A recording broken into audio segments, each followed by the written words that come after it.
I would like to go to Disney World in October, actually. What, just later?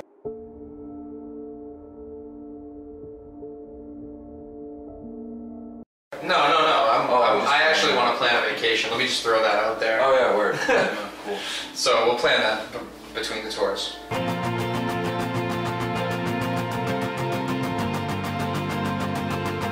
My name's Phil. I play guitar for Caspian and some keyboards and samples. And I'm the drummer in Caspian. My name's Joe.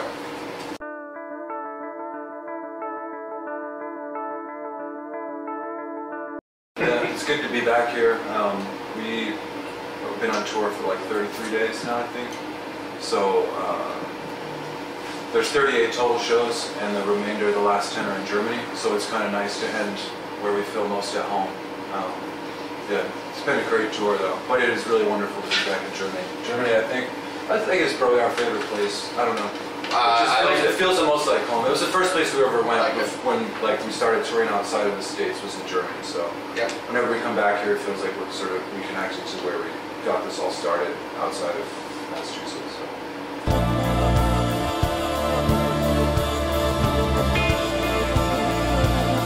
Well, so many. York signed a contract with us in blood. Where was that? I don't think he wants to know. Oh, I want to know everything. So. Man, so many come to mind. It's really difficult to think of just one. Holy crap. I mean, the first show we ever played at Steinbrück in Duisburg. You were at that show in 2008? Yeah, I mean, that was like, we had no idea what to expect. And we show up and you get all this food and wonderful hospitality and really kind, enthusiastic people. I mean, first experiences are always the most memorable. They're the ones that sort of stick with you the most. So I mean, every time we come here, there's always something that is like a fun memory for us. I didn't even know constantly courting them, you know. Before that, I didn't know like what was going on. I didn't know what a rider was. I didn't know that we were renting our gear. It was like crazy. We showed up and it was like, oh yeah, here's all your gear. Yeah. Now it's just kind of like regular.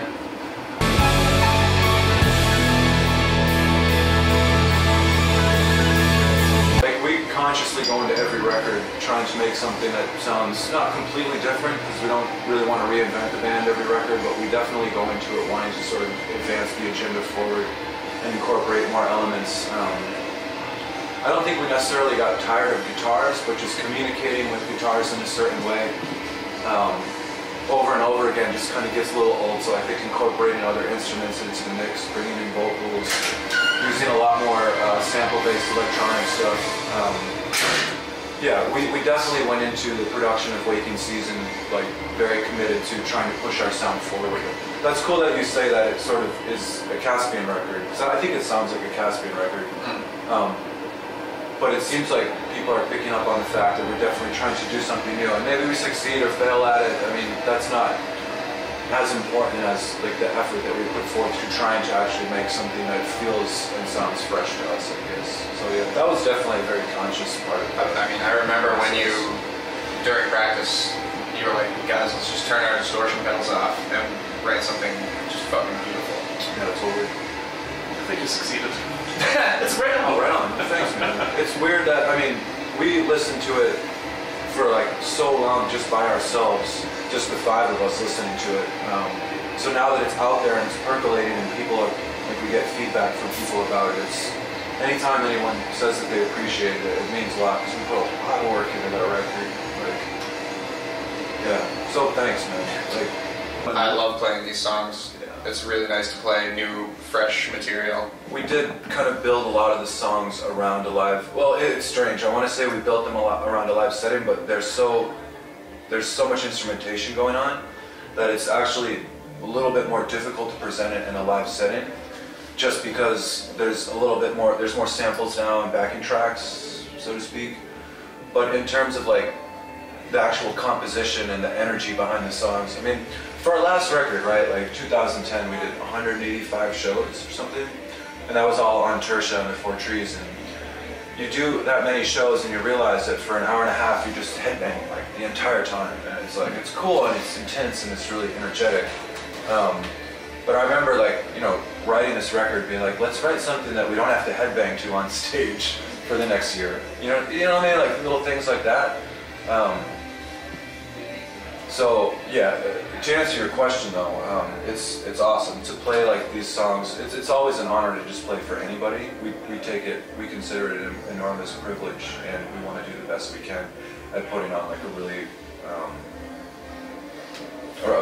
the most solid live show we're capable of putting on. Like we take that. That's priority number one. I mean, I think I got into music to play concerts. Yeah. I think we all sort of Gillies, man, playing in Gillies. Yeah, there's nothing like the energy of playing in front of people. Yeah. It's just the connection you have to an audience. You're all speaking sort of the same language, you know, and hopefully you're communicating something true and real about the human condition via that experience of playing a concert. And it's also just a lot of fun. So it runs the gamut. It's sort of everything, you know. But yeah, bringing this record in, I mean, like I said, we put so much time and effort into this album, and just the fact that there's people who show up and want to hear songs from it is awesome. It's like, it's wonderful. We just hope people enjoy it, you know.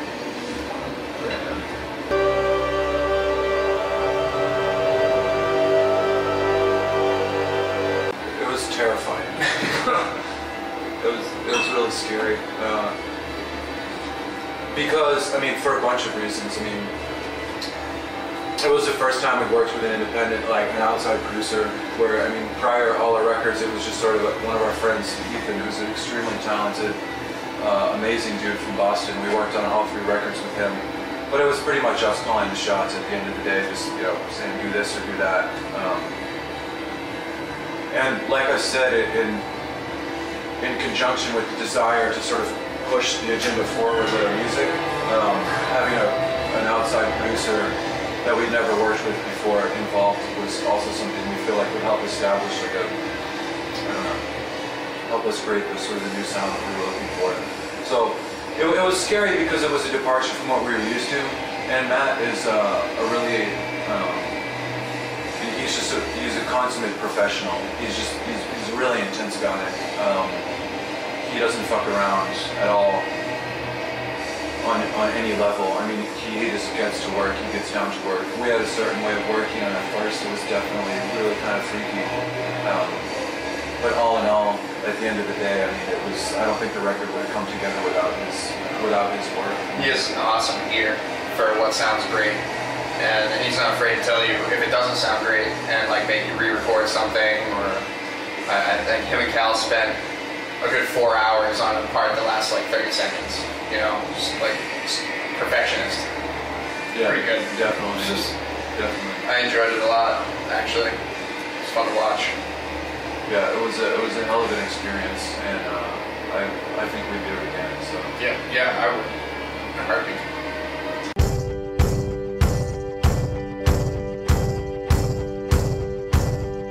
How would you describe Waking Season to a person who never heard of Caspian or anything post-rock, whatever that is? It's a good question.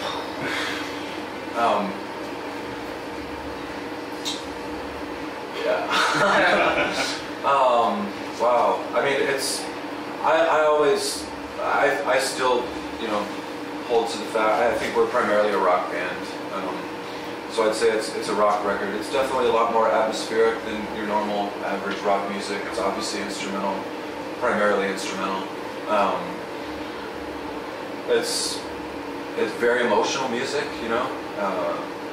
It's very emotionally intense.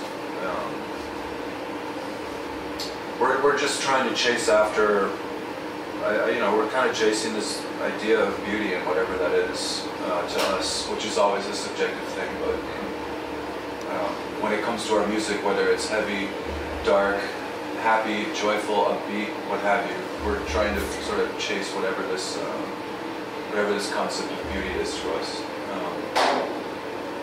which keeps it exciting and keeps us moving forward. Waking Season is definitely our sort of foray, our little journey into exploring what that is for us as a band. After making records together for 8 years and touring and playing all these shows and having all these crazy experiences, it's like having all that and trying to put it into 60 minutes of music is just like really, really challenging. So anytime we go to do a record, it's like there's a lot of pressure to bring it all together. Awakening Season is it's our attempt to sort of communicate how we feel about stuff, you know, what we like about music. Hopefully people find it, well, I don't know, hopefully it connects with people on a certain level, I guess. It's really hard to explain. It's super hard for me to put into words. I can't explain it at all. I mean, to separate one of our albums from another is easy for me. Yeah, totally. But you have to know who we are and what we've been doing for the last few years in order to really get it. And it's even hard to just describe our sound to a complete stranger who doesn't know anything about it. It's a real challenge. It's harder than writing the music sometimes. Yeah, I mean, I would say it's just an atmospheric, emotional, primarily instrumental rock album. And like if a space alien showed up, that's probably how I would explain it to them. Yeah. But then they wouldn't know what rock Yeah, they wouldn't know. What is music? Yeah.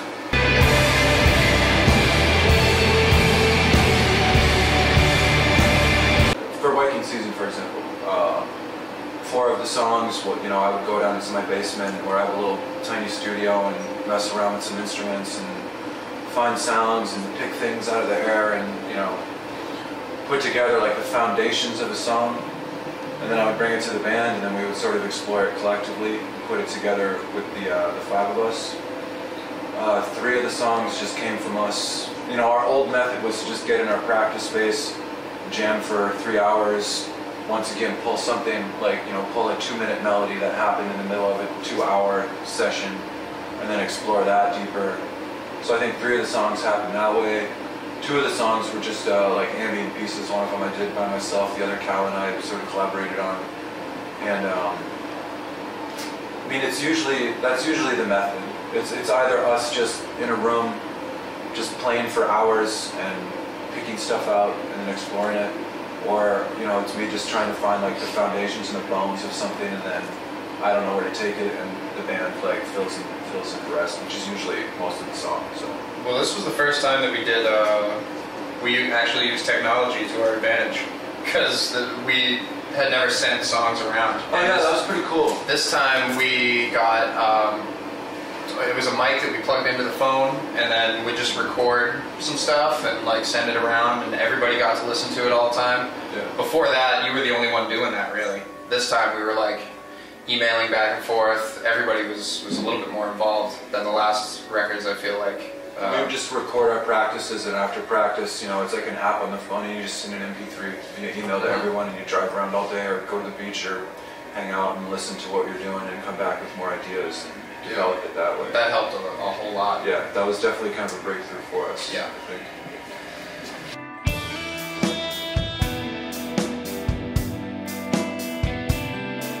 I don't know, like Wagner, Bach. Yeah, well, I mean, that is impossible, but it would be nice. I always thought it would be cool if we were able to do something with like Bjork or a really awesome female vocalist, like Mazzy Star, Hope Sundable or something. But yeah, I think it would be awesome to sort of. We're not necessarily. We love classical music and we listen to it a lot. It finds its way into our composition a little bit, I think. But I think it would be amazing to just, you know, go back in time and just sort of pick the brain of some of these masters like Dvorak or I think Wagner. Or even actually, if I could pick one person to ever collaborate with, it would probably just be Arvo Pärt, I think, for me personally. I think he was sort of a forerunner of this kind of music in a very different, more of an emotive way, but I always wonder what he would have thought about sort of like the whole post-rock, epic post-rock thing. Then same for people like Wagner and, you know, Debussy and composers like that. So that's a tough one, but I think an opportunity to work with Arvo Pärt would probably be the greatest thing in the entire world ever. Okay, I would pick Rihanna. Yeah, I don't know. Actually, it wouldn't be bad. I kind of do want to hear some like techno remixes of some of our songs. I'd love it if like, I don't know, Dead Mouse or Skrillex just picked up one of our songs and just like dubstepped it out or something like that. Even if it sounded like garbage, who cares? I just kind of want to hear it. maybe that will happen. Who knows? Contacted? Who knows? Yeah.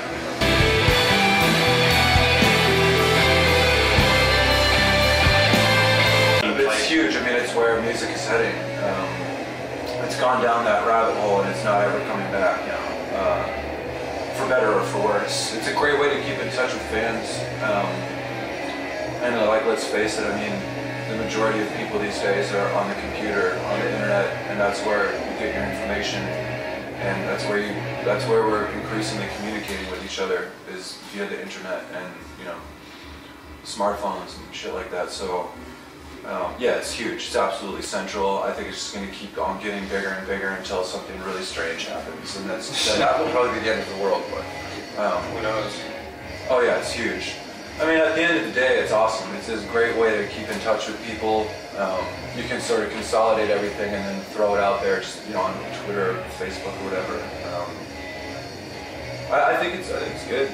Yeah, we're definitely, like, for a band like us that isn't super popular, it's definitely the best way for us to sort of circulate what's going on.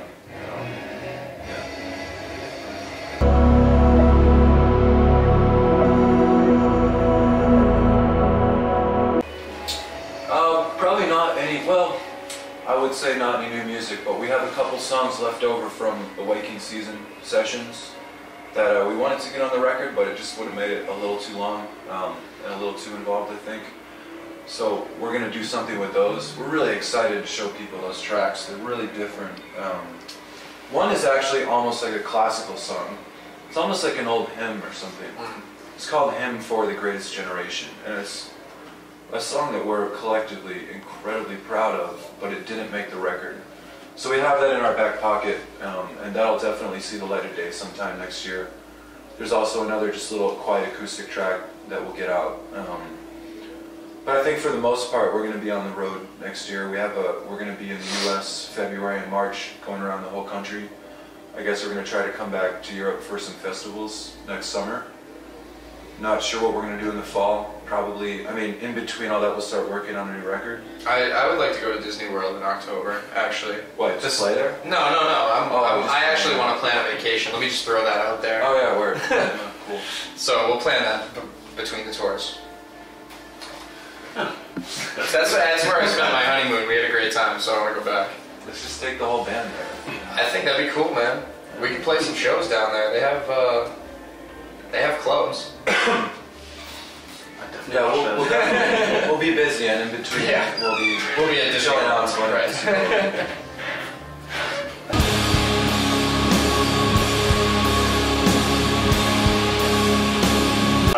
You posted you saw some horses today on Facebook. Oh, yeah. What's up with that? We have a good friend of ours named Johannes, who we met in 2008, and he's from Aachen. His parents live in Osnabrück, where we played last night. And he was with us. He's also with us tonight. We went over to his parents' house, and they made us traditional German Frühstück breakfast, which was really, really delicious. Yeah, it was great. And I guess across the street were these two like really weird-looking ponies. They're like, yeah, there was these big fat ponies. they were small and fat, but they were kind of quick, I guess. And they had these beautiful, huge, thick manes, and we just sort of chilled out with them for a little bit. It was fun. It was a departure to just.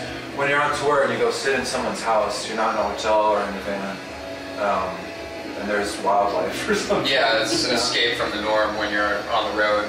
Normally, this is all we see: backstages and literally front of house stages and the inside of the band. So a good German breakfast is a good thing. It's welcome. Eggs and it was more of a meats. brunch. You all do brunch in Germany. There was a macaroni salad. What else? We got some nice cheeses. An apple preserve, kind of like apple jelly or apple jam that we had on toast. Our sound man brought that from Norway. Oh yeah, that was, well, still we ate it. But yeah. Good. Some weird meats and really good bread. Y'all know how to do bread over here. I don't know, something that the States is just very much lacking in. Some yogurt. Yep. Yeah, that was good.